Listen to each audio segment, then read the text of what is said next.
Hi, I'm Goutam Kurumella. Today we have Shashank Bijapur. We knew that AI is the way forward. Doing one-to-one legal services is not going to scale. It had to be one-to-many. AI, especially there is pretty much a brand new LLM being released every other day.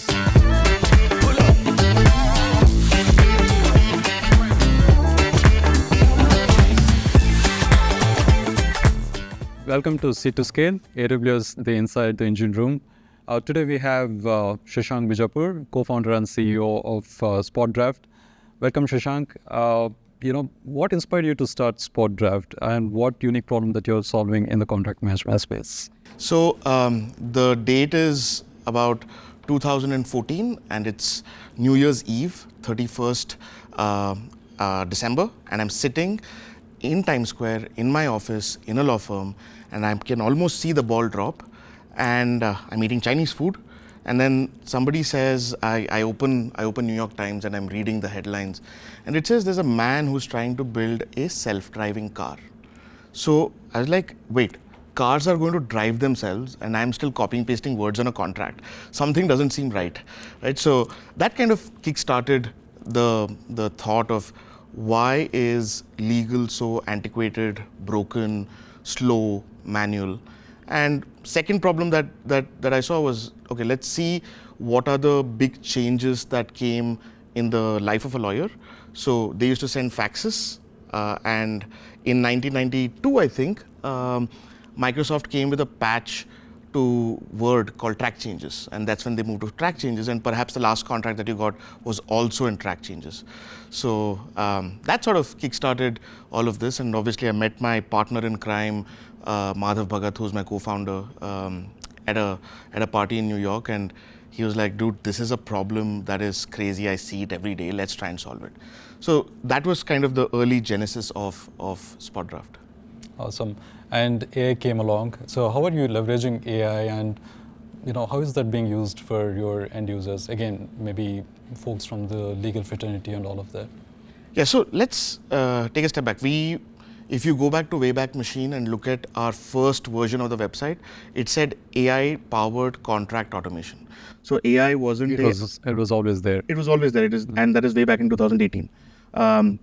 And the reason was we knew that AI is the way forward. Doing one-to-one legal services is not going to scale. It had to be one-to-many. So the story there is that we started asking for training data because obviously people's contracts are not in the open.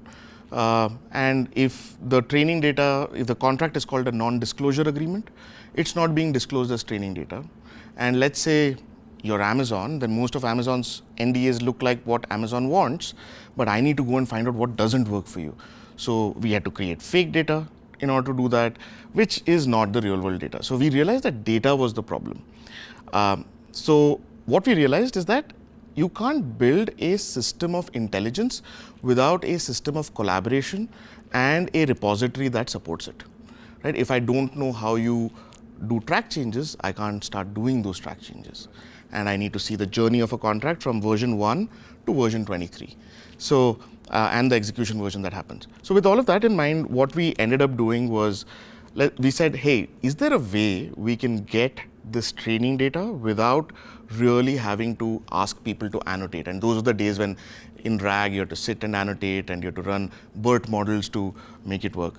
So that's when we came up with the idea of, hey, look, you can write a love letter on Word, you can also write a contract on Word, but there's nothing that's purpose built to write a contract faster. So we said, let's build the editor. Okay, great. How does something come into the editor? They said it's called a workflow. So great. Then where does it get stored? What's that called? It's called a repository. And then we took a step back and we said, what is this beast that we are creating called? And the industry term was CLM, which is Contract Lifecycle Management. So that's how we came to it. Now, to answer your earlier question, AI was not an afterthought. We've always built for it, but we've waited to get the right data, get the right training, and be really what is best in class in analyzing contracts. And just to tell you, like large language models, right? Operative word being language. Today you're going to read a lot of language, right? You're going to read your emails, you're going to read the news, but the most difficult language after Shakespeare is that damn contract, notwithstanding anything contained in this agreement and subject to clause 3.4. It doesn't read like anything else. It costs $1,500 an hour to get it done, and it is the only kind of language that requires somebody who went to law school, passed the bar, decided to work in-house in a company and pick up that contract and read. So from a problem solution statement, it is the deepest end of language that can be there. It is also one of the most expensive type of languages to solve for. And contracts are the building block of every business, because every dollar coming in or out is because somebody signed a contract. So the only way to scale that and to enable businesses to do more with less was to have AI as the core central engine that powered everything that we did. Awesome. And what were those initial hard decisions that you had to make? Is it around product scoping, or is it about GTM?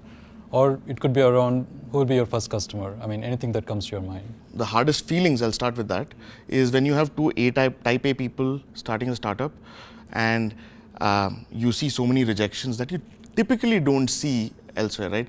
You're rejected by office spaces, by interns, by employees, by investors.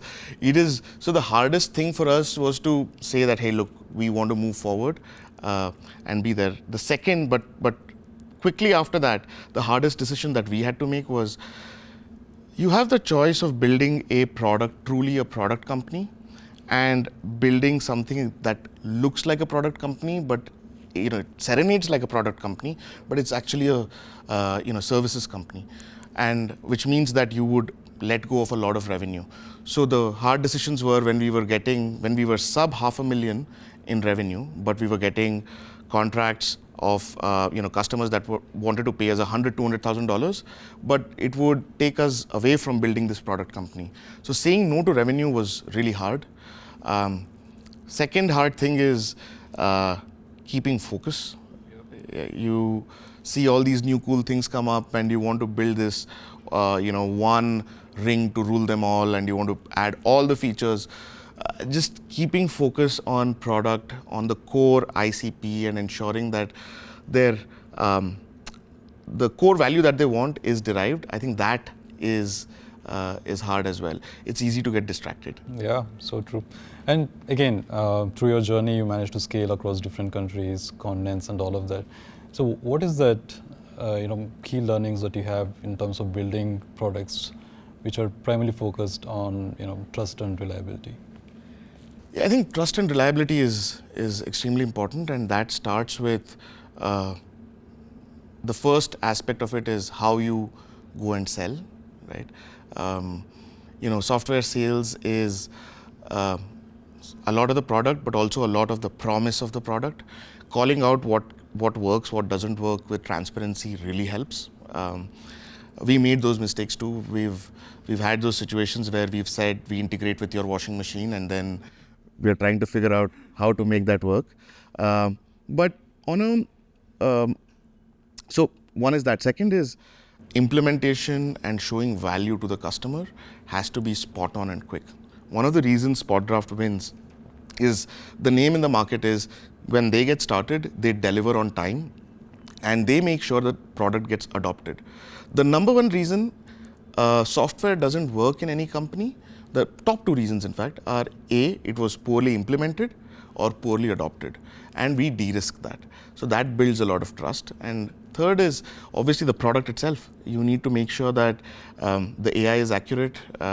It calls out when it doesn't know something. There is predictability in every step, and especially in a world where contracts are a high-risk business. It's also adversarial in nature.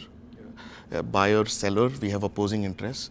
So ensuring that you're consistent, you're predictable, you're accurate is goes a long way in at least our line of business. Yeah, maybe I'll just say it in one tech question. How are you coping up with this progress in the era of AI? Especially, there is, especially when we are seeing pretty much a brand new LLM being released every other day. So how are you catching up with the progress that is happening in the AI space? Yeah, so our entire AI team, they're always on top of new research papers that come in. So they're sitting, reading. My co-founder Madhav is up till 3-4 a.m. in the morning, figuring out how to implement that paper and then how to get that in. But what we're doing is, what we've realized is LLMs are going to be a commodity. What needs to happen is how do you harness that to add your own layer of specialization that's there. Yeah, and second is obviously the product layer on top that creates that stickiness and that relevance. So again, this goes back to Word being general purpose for a love letter or a contract. LLMs can look at a lot of language, but can it look at the deepest end of language without hallucinating, rooted, and ensuring that the right answers are given? That happens with something like SpotDraft. So it is hard to keep up with everything, and it is also expensive to keep making changes and moving around. We've ultimately built a team that's just forward-looking and always experimenting. Yeah. And looking back, what is that one thing that you wish you knew before starting SpotDraft? And what is that advice that you want to give to the startup founders who are actually getting into the space where it is like high trust and high stakes which is involved? Yeah, I think the one thing that I'll tell people is the fact that it is incredibly hard and slow to get to what you think you'll get to. So we always have those. The first time I made the business plan, it went from 0 to 100 in like 24 hours, and I thought I had built the savior of the world. Everybody needed it. So there is a lot of incubation and waiting time. You keep hearing about all the success stories of how companies went from 0 to 25, 50, $100 million quickly, but there's a huge elephant graveyard of a bunch of people who tried doing that, or the same people who are doing it now having failed at doing it. So having that persistence and perseverance to last that, I think that is one. Second is, personally, I felt like we spent too much time building product by listening to the customer, but we didn't think about how to go to market. Right? I think going to market is very important, perhaps almost as important as building the product. And second is, you need to build that muscle on what to take from the customer as feedback versus what is your vision of how to solve the problem. And to give you an example, we all remember the days when there was no Uber. We would stand in the rain, wave our hand and say, "Sir, auto or cab," right? And if at that time somebody had asked me, "How do you want to solve this problem?" my answer would not be the product description of Uber. It would probably be, I would want a directory with phone numbers of all the nearby taxi guys who I can call. And that's what ends up happening. You want to understand the problem solution rather than getting direct product feedback, and those early days are important. It's hard to create that nuance. And third is, and the last thing is, hey, if you dream it, do it. There is no better time better than today to build what you're doing. It's an exciting journey. It's a very fulfilling journey. And it's a journey that builds a lot of metal and muscle internally. So everybody should, if they always feel next year is the moment, I feel it is yesterday was the moment, and today is definitely the time. One of the main things is on hiring, right? So what was your mental model around building that initial team and how it evolved over a period of time? Yeah, so interesting question. So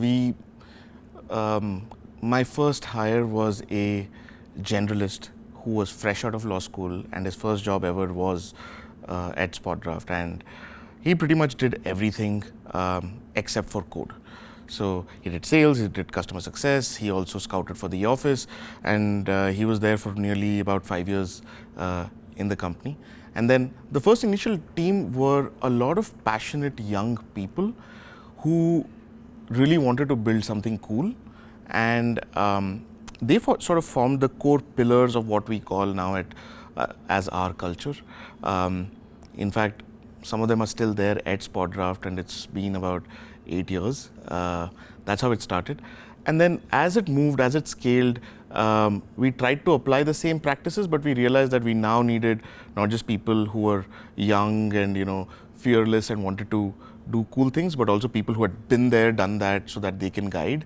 But what was central to our hiring is to make sure that people fit our culture and people are a cultural fit. It is one of our every employee at SpotDraft has undergone a culture fit round, And even for the junior most hires, typically there are 5 to 7 rounds of interviews.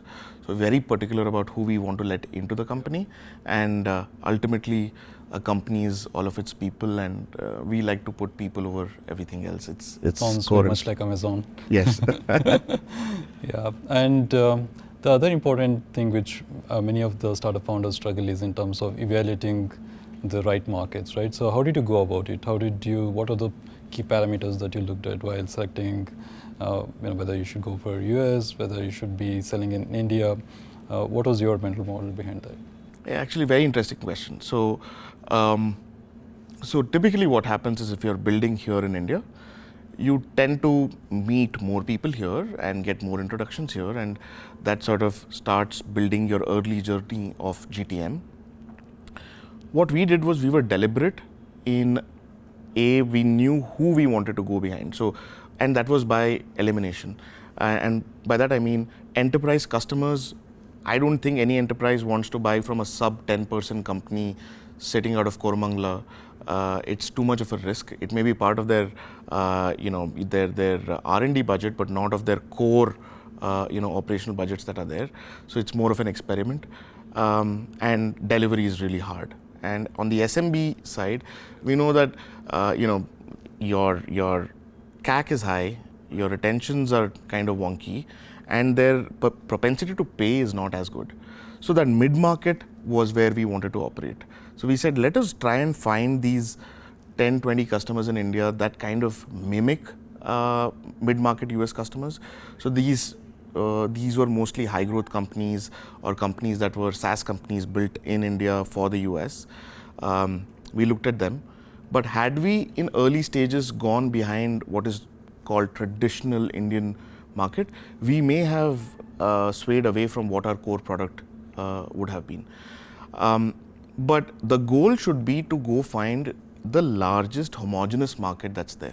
And for SaaS, if you're selling SaaS, the largest homogeneous market is the US. So it makes sense to focus there. The second that's on one side. On the other side, the advantage of being in India is that you can quickly become the market leader, and that can also be a moat for you. So today, if you see how SpotDraft has gotten into the market, let's say you catch a flight, land at the airport, take any cab service, pay through any payment app, and go to any co-working space. Pretty much the airline, the airport, the payment app, the cab service, and any co-working space that you go to runs on SpotDraft. So we've captured that entire value chain top to bottom, and that sort of creates a moat for others to come in. And I think eventually India will become that sizable market. So in summary, I would say focus predominantly on the US.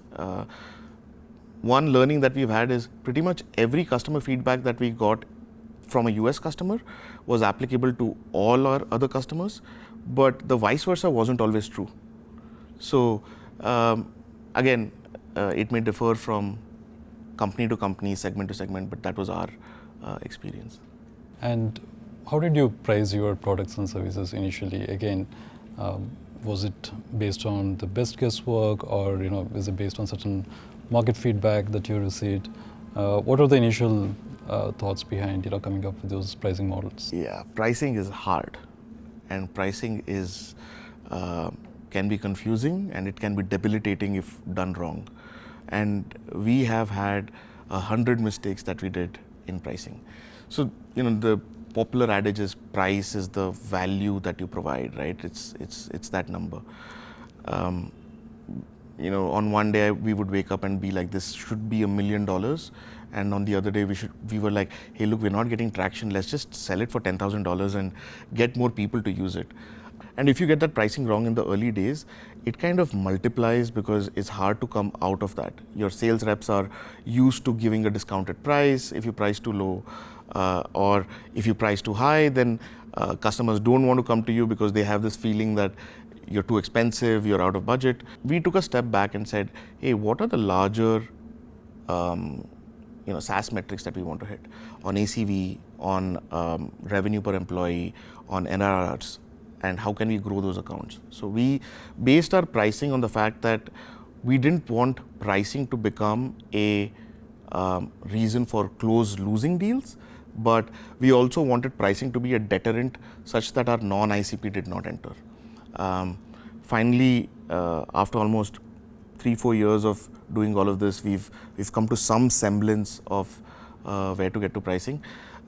My initial advice to most founders is start with what you think is the baseline, and with every quote, just keep increasing the quote till you start seeing people going like, no, this seems too high, and then that's how you land at what is that just right Netflix pricing. That's how we got there. It was just stumbling across different things, listening to podcasts and speaking to other founders and trying to figure it out. Thanks for joining us today, and thanks for sharing your lessons. Yeah, always great to chat with you. Thank you so much. Thank you.